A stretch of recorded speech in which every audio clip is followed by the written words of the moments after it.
Spider-Man. Chapter 1. The Girl and the Spider. Peter Parker lived next door to Mary Jane Watson, MJ. They went to the same school. Peter liked MJ a lot, but he never told her. She already had a boyfriend. His name was Flash. He was good-looking, and he was the school's top football player. One day, their class went to the Columbia Genetic Research Institute. Peter was late. He ran behind the bus. Then at last it stopped. He was red and hot, and everyone laughed at him. As Peter walked down the bus, Flash put his foot out. Peter crashed to the floor. Everyone laughed louder. The bus arrived at the institute. Harry Osborn wasn't on the bus. He arrived in a big car, a Rolls-Royce with his father and a driver. Harry was new to the school and he wasn't good at science. Peter was fantastic at science and he often helped Harry. They were good friends. "Peter, this is my father," said Harry. "Ah, the great scientist," said Norman Osborn. "I'm a scientist too. Your mother and father must be happy," said Mr. Osborn. "I live with Uncle Ben and Aunt May," said Peter. "Yes, they are happy." "Hey, you two," called the teacher. "Let's go." A woman took the class to see some spiders. "There are 32,000 different spiders in the world," she said. "And these 15 spiders are special. We took the best bits from 3 different spiders and put them together." "There are only 14, said MJ. "Oh," said the woman. "Maybe someone is doing some work on number 15. Peter took some photos of MJ with the spiders for the school newspaper. "Ow! What was that?" he thought. The back of his hand was red, and there, on the floor, was a spider. The spider. Spider number 15. "Parker, let's go," said the teacher. Chapter 2. The Special Gas. Norman Osborn arrived at Oscorp. Important buyers were there that day. First, they looked at Osborn's new glider. The glider worked beautifully. But the buyers didn't want the glider. They asked questions about Oscorp's special gas. "It makes you very, very strong," said Dr. Strom, Osborn's top scientist. "But it can also make you very angry and crazy," he said. "We need more tests." "The gas must be ready in 2 weeks," said the buyers. "We need it then." Norman Osborn and Dr. Strom were at Oscorp late that evening. "I'm going to test the gas. It must work." "No, Mr. Osborn," said Strom. "The gas isn't ready yet. Give me 2 more weeks." 2 weeks is too late, said Osborn. "Just start it when I'm ready." Osborn went into a special room. Strom closed the doors after him and started the gas. Soon, there was green gas everywhere in the room. Osborn tried to shout. Strom stopped the gas, but it was too late. Osborn was dead. Strom ran into the room. Suddenly, Osborn's eyes opened. He was a different man now. His body was very strong, and he was very angry. He took Strom in his hands. In seconds, Strom was dead. Peter had a terrible night. When he woke up, he thought, "Am I dead?"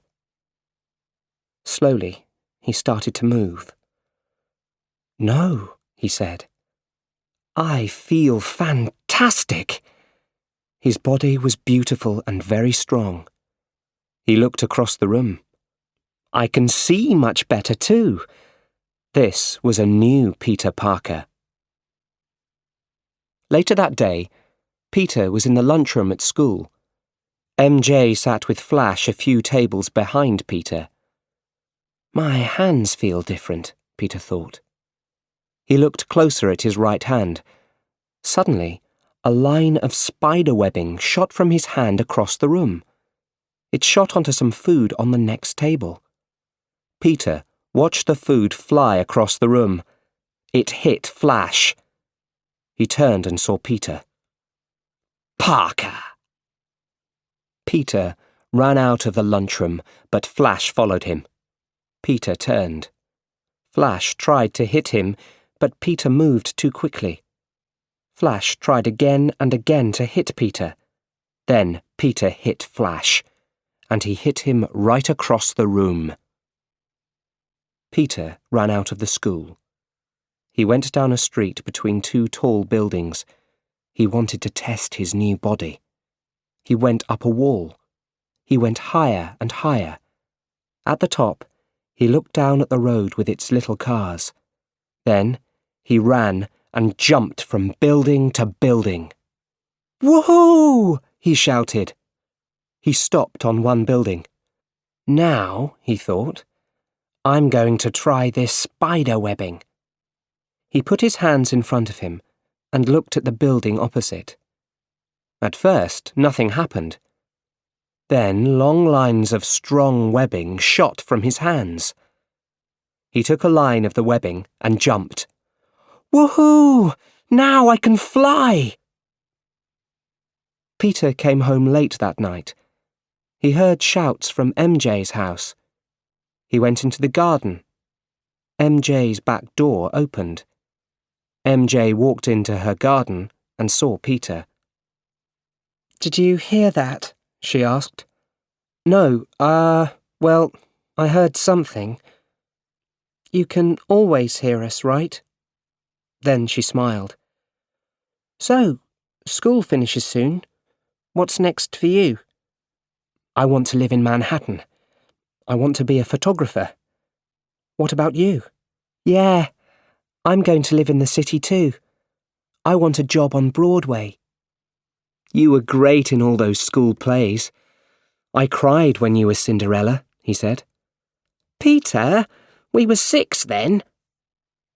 A car stopped in front of MJ's house. It was new and cool, and it was Flash's car. MJ put on her party girl face and ran to the car. Chapter 3. The Worst Day. Peter thought a lot about MJ and about Flash's car.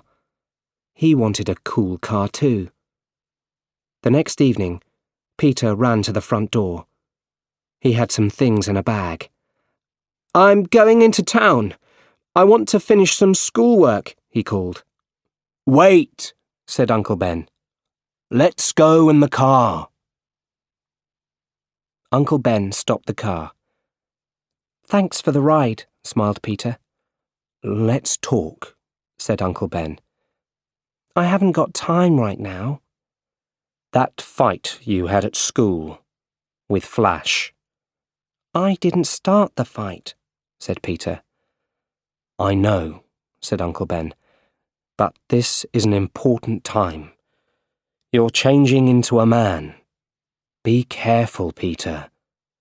With great power comes great responsibility. Peter was angry. He opened the car door. I know I'm not your father, said Uncle Ben.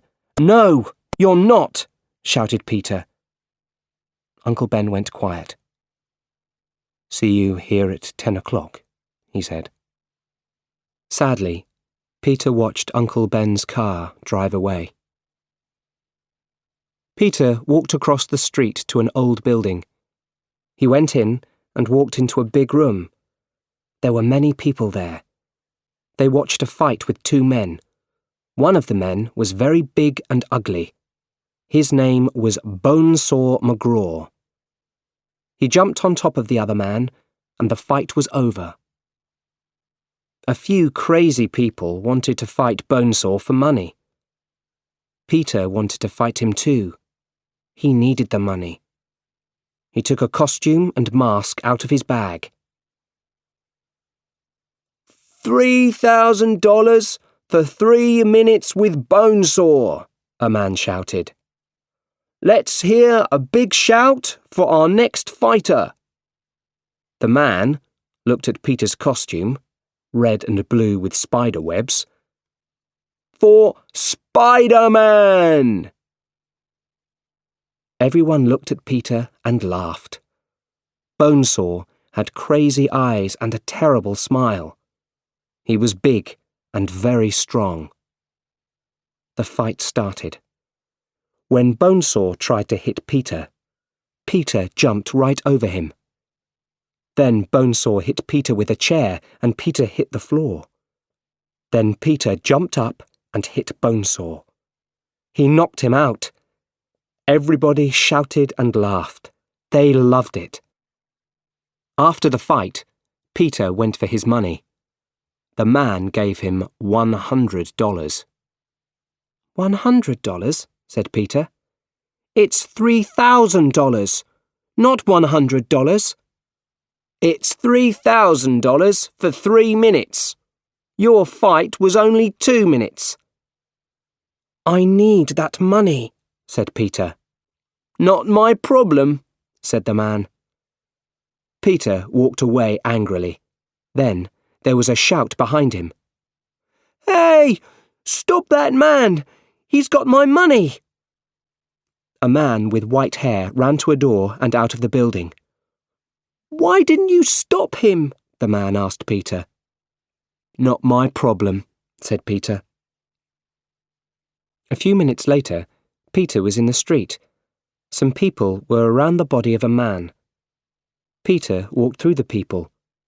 He saw Uncle Ben on the road. What happened? asked Peter. It's my Uncle Ben. Someone shot this old man and took his car, said a woman. Peter looked at the body. Uncle Ben, he cried. Uncle Ben! Uncle Ben opened his eyes. Very quietly he said, Peter. And then he died. We can see the car. It's on 5th Avenue, said the police radio.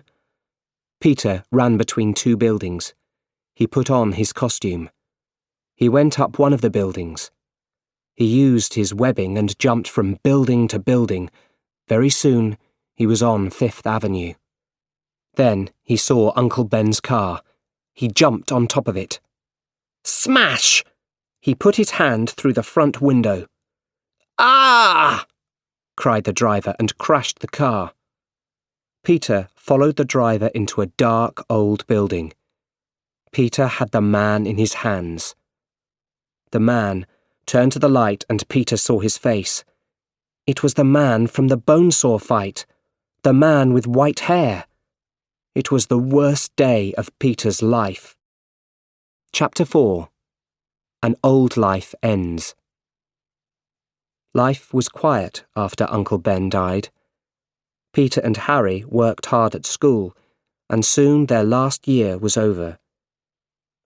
Everyone's family came to school on the last day. Good news, Peter, Harry said.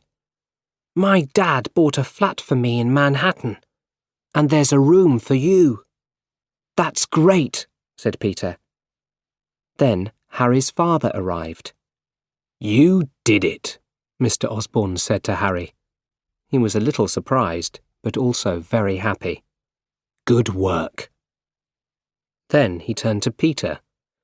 And Peter, the best science student in the school. That's fantastic. Mr. Osborne looked at Peter. Life isn't easy for you right now, he said. Try to enjoy the day. It's the start of something new. Then he smiled. You're almost a brother to Harry. That makes you family. Peter smiled back, but he was frightened. His spider sense, saw something terrible in Mr. Osborne's eyes. Harry saw MJ and Flash. MJ didn't look happy. Flash looked very angry. Then Flash walked away. "It's over for MJ and Flash," thought Harry. "Good." Later that day, Peter sat quietly at home. He thought about Uncle Ben, and he started to cry. Then he remembered Uncle Ben's words. "With great power comes great responsibility." Something in Peter woke up. "I'm strong," he thought, "and I'm a good person. I must help other people. Uncle Ben was right." Chapter 5. A New Life Starts. Spider-Man worked very hard. Every day, terrible things happened in New York. Every day, Spider-Man helped people. Soon, Spider-Man was big news in New York. All the newspapers had stories about him. But who was he? No one knew. A few weeks later, Peter walked alone through the streets of Manhattan. Suddenly, he saw MJ come out of a restaurant. "Hi, MJ," he called. "Hi," she smiled. "What are you doing around here?" "I'm looking for a job," he answered. "What about you?" I'm working on Broadway now," she said. "Hey, that's great, MJ. You're living your dream." But then a man came out of the restaurant. The man was angry with MJ. The day's money wasn't right. $6 wasn't there. MJ shouted back at the man. Then she turned to Peter. "Some dream," she said. "I work here." "There are worse jobs."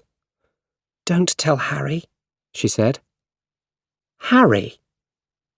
"We're going out," she said. "Didn't he tell you?" "Oh, yeah. Right," he said. MJ turned to go. "Let's get together again sometime," she smiled, and then she left.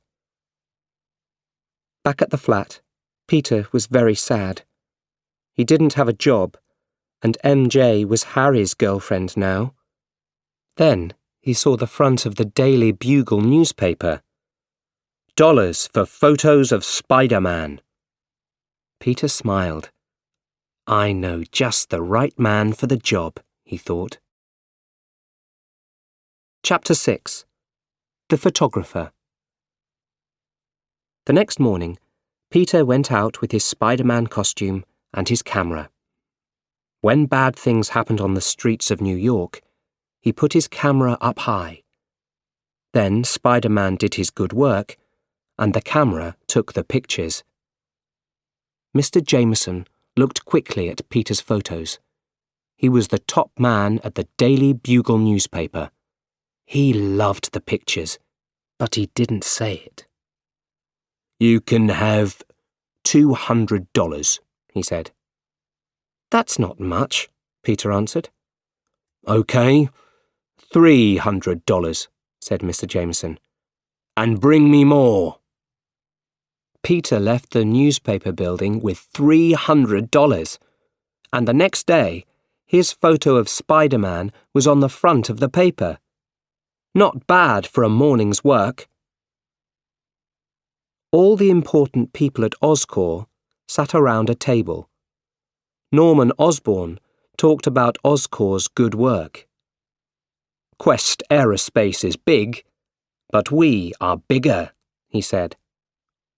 "That's great news, Norman," said one of the men. "Because of this, we are selling Oscorp." "What?" said Osborn. "Quest Aerospace is giving us a lot of money." "Why didn't you tell me?" "They didn't want a big fight, and they don't want you." "You can't do this to me," said Osborn. "I started Oscorp. I gave everything to Oscorp." "That's true," said Fargas, Osborne's number 2, "but we all want this. We're selling after the Oscorp World Unity Festival. I'm sorry, Norman." The Oscorp World Unity Festival was a street party in Times Square. Lots of families were there. Peter was there for the Daily Bugle newspaper. Fargas and the other Oscorp people watched from the first floor of a beautiful old building. Peter saw Harry and MJ there too, but not Norman Osborne. Suddenly, Peter's spider sense screamed. He heard something in the sky. Everybody looked up. It was a green goblin on a glider. Oscorp's glider. The people stopped and watched the glider. It was fantastic. The glider moved very fast through Times Square. The Green Rider laughed crazily. He moved close to Fargas, and suddenly the wall of the building exploded. Everyone screamed. Fargas and the other Oscorp people were dead. Peter looked for MJ. She wasn't dead. "But she's going to fall," thought Peter. The Green Goblin came up close to MJ and laughed crazily. He had terrible yellow eyes and teeth. But then someone in red and blue crashed into the Green Goblin with his feet. It was Spider-Man. Spider-Man went after the Green Goblin. Then Spider-Man and the Green Goblin started to fight, and the Goblin hit Spider-Man right across the street. MJ screamed, "Help! Help!" Spider-Man heard her and jumped up, but the Green Goblin crashed into him, and they both crashed into a window. The Green Goblin hit Spider-Man. Then Spider-Man jumped down near to MJ. He shot webbing at the Goblin's face. Then he pulled some parts out of the glider. Part of the glider exploded. The Green Goblin took his glider up into the sky. Suddenly, MJ screamed again. Spider-Man jumped down to her. He shot webbing onto a building and pulled her into his arms. He was just in time.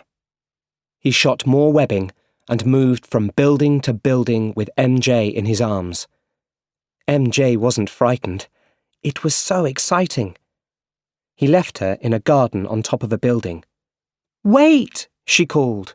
"Who are you?" "You know me. I'm Spider-Man." And then he wasn't there.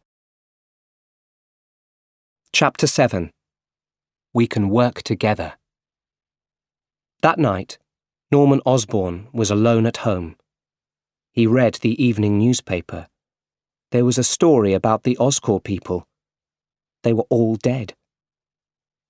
Who did it? He thought. "We did it." Who said that? "You know," came the answer. Osborne looked around the empty room. "Where are you?" he cried. "I'm right here." He started to understand.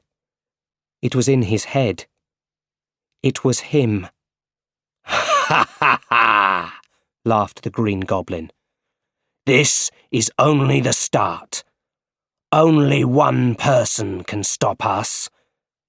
Or maybe he can work with us." And now Osborne knew. He was the Green Goblin. The Green Goblin crashed through the window of the Daily Bugle. "Who takes Spider-Man's photos?" he shouted. His hands were around Mr. Jameson.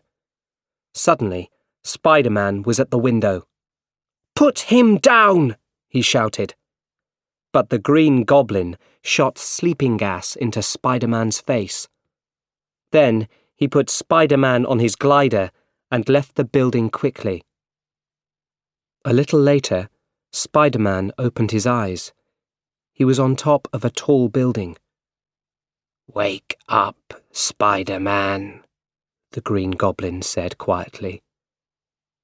"You're not dead, but you can't move. You are very special, Spider-Man. You and I are not so different," he said. "We can work together." He jumped onto his glider. "Think about it," he said. A week later, Peter went to find MJ. She came out of a building on Broadway. "Hey, MJ," called Peter. "It's me again." "Hi, Peter." "Did they give you the part?" asked Peter. "They didn't like me," said MJ sadly. "Let's go for a burger. You can have anything. Up to $7.84. MJ laughed. "I'd like that," she said.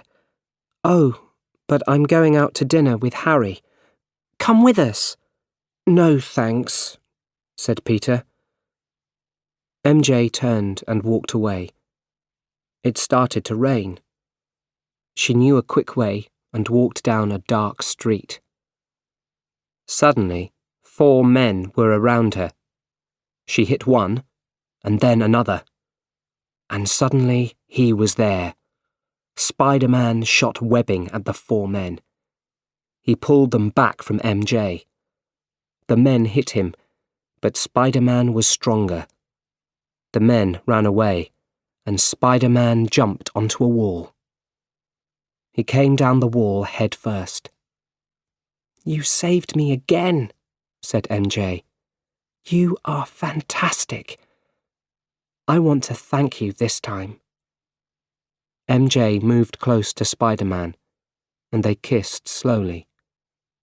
Suddenly, the world stopped. It was a fantastic kiss.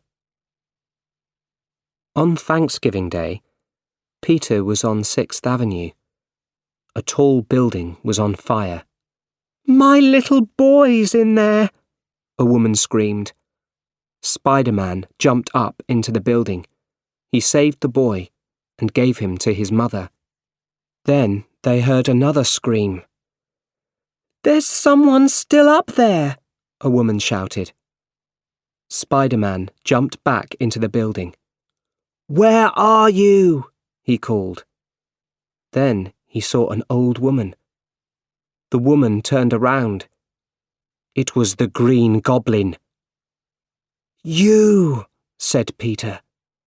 "So, Spider-Man," he said, "are we a team or not?" "Not," said Peter. "No one says no to me," shouted the Green Goblin. He hit Spider-Man hard, but Spider-Man jumped and hit him back. Then there was an explosion. Spider-Man jumped out of a window and back into the street. MJ, Aunt May, and Norman Osborn were with Harry at his flat. It was time for Thanksgiving lunch. Peter walked in the door. "Sorry, I'm late," he said. Everyone sat down at the table. Mr. Osborn looked very closely at Peter. Their eyes met for a few seconds. Then Mr. Osborn jumped up from his chair. "I must go," he said quickly. "I'm sorry, everyone." Harry followed his father out of the flat. "What are you doing?" he asked angrily. "What about MJ? She's important to me." "Harry, please. Look at her. Beautiful girls only like rich men for their money. Have fun with MJ, and then forget her." The others heard everything. Mr. Osborn left and Harry came in. "Well, Harry, you didn't say much for me, did you?" said MJ. "Your father said some terrible things." "My father's a great man. You don't know anything about him." MJ walked to the door. "I'm sorry, Aunt May," she said. Then she walked out and closed the door behind her. Chapter 8. The Last Fight. Late that night, Aunt May was alone in her bedroom. She looked at a photo of Uncle Ben. Suddenly, the bedroom wall exploded. The Green Goblin was there on his glider. He looked at her with his terrible yellow eyes and laughed crazily. Peter ran to Aunt May's room at the hospital. She wasn't dead. Her face was white, and she cried out, "Those terrible yellow eyes!" "What happened?" shouted Peter. But no one answered. Peter stopped for a second. Then he understood. "He knows," he thought. "The Green Goblin knows Aunt May. He knows Peter Parker is Spider-Man." Peter sat by Aunt May's bed all night. The next day, MJ came to the hospital. "How is she?" she asked Peter. "She's going to be okay," said Peter. "Did you talk to Harry?" "No, I didn't. The thing is, I'm in love with, don't laugh, Spider-Man." In her bed, Aunt May opened her eyes and listened. "Oh, him," said Peter. "Well, he is very cool. I know him a bit. I take photos of him." "Does he talk about me?" "Yeah, I talked to him about you. Once I said, 'You know, Spider-Man, the great thing about MJ is you look into her eyes and you feel stronger, excited, but frightened at the same time.'" "You said that?" MJ smiled and took Peter's hand. Aunt May heard everything, and she smiled too. The door opened quietly, and Harry came into the room.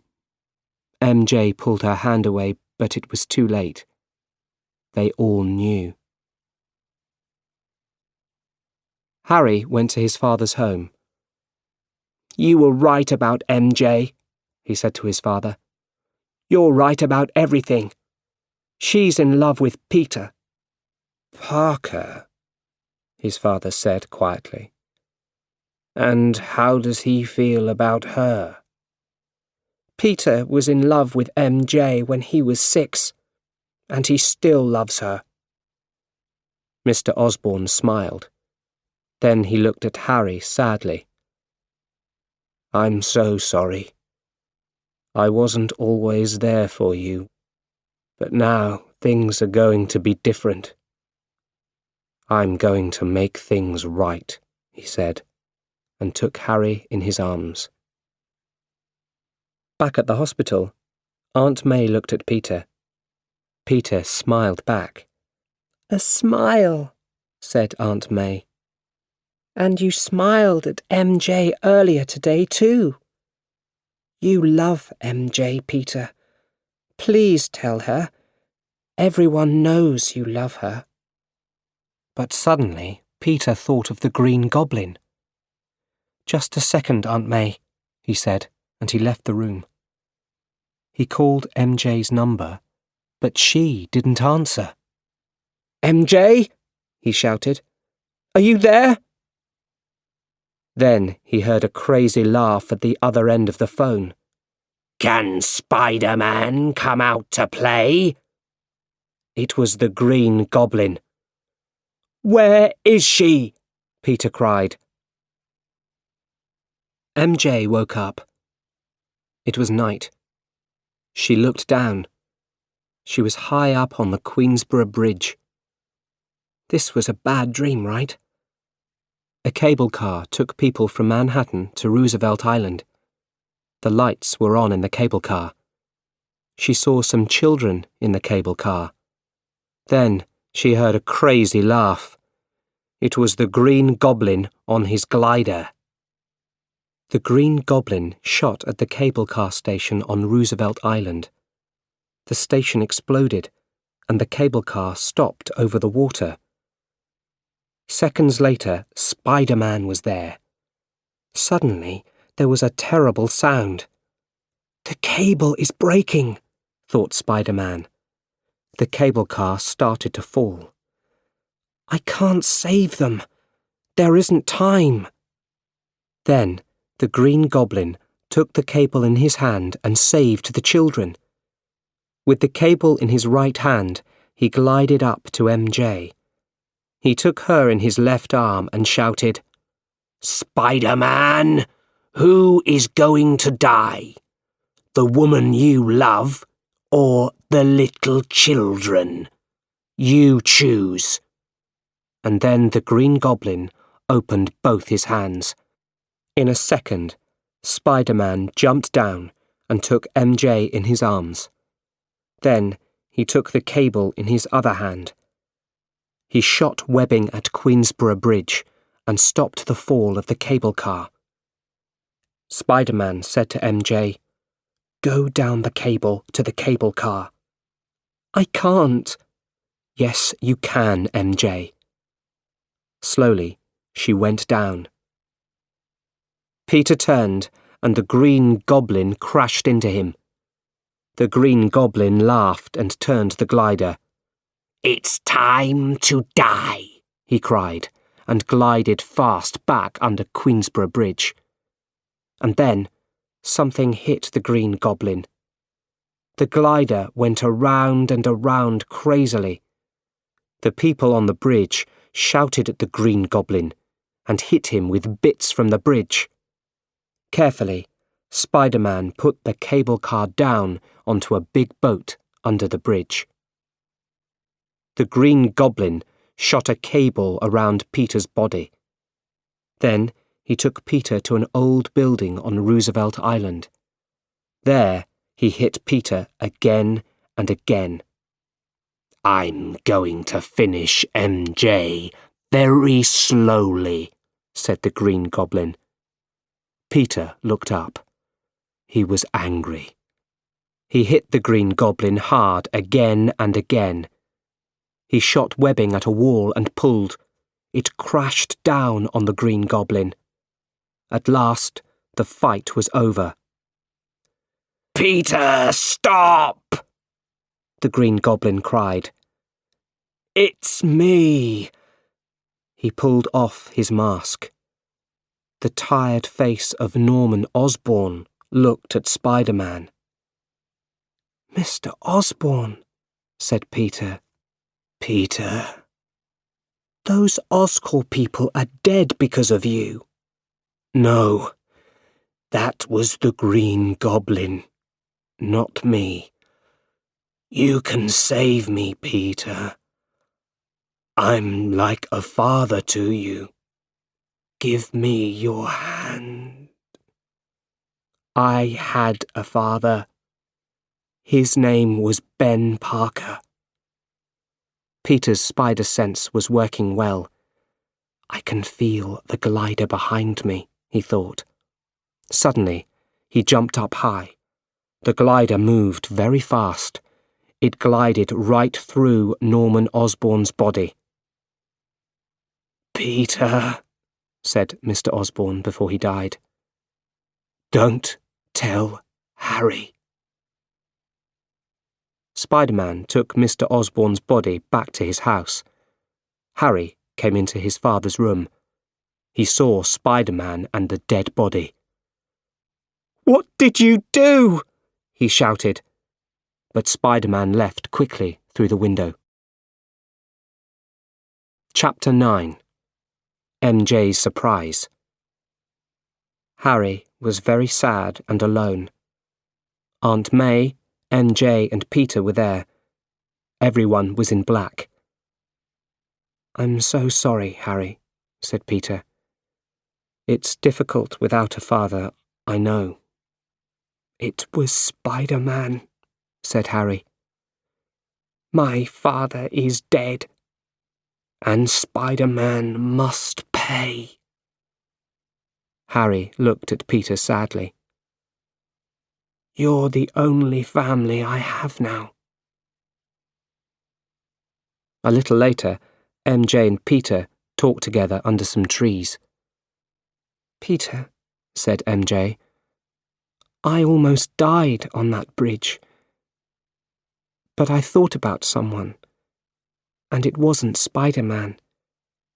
It was you, Peter." Peter smiled. "Really?" "The thing is, I love you, Peter. I love you so much." She put her arms around him and they kissed. Peter's love for MJ was strong, but it wasn't easy for Peter. He pulled away from her. "There are things I can't tell you," he said. "But I'm always going to be there for you, MJ.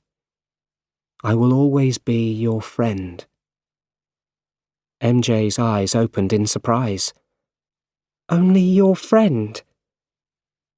"That's all I have," answered Peter. And he walked away.